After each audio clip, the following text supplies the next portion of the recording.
हमारो के लिए चल ससुरिया अरे बंद करके कुतर जरा मेरी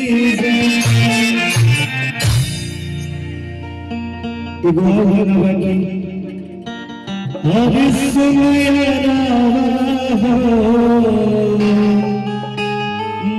धरती पाटनवा में आके मुलाकात करी लगे हमारा खादी हो हमारे याद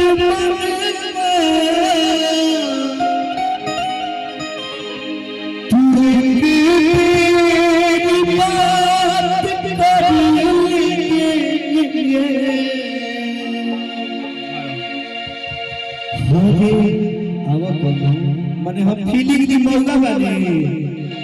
आवा कोई जो लड़का कह रहा भैया नजरिए है नजरिए कला है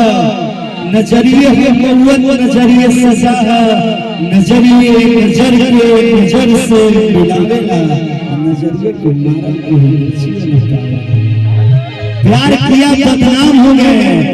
प्यार किया बदनाम हो गए चर्चे हमारे सरेआम हो गए और उस जालिम ने दिल उस वक्त तोड़ा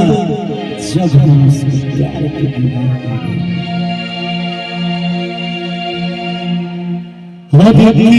आँखों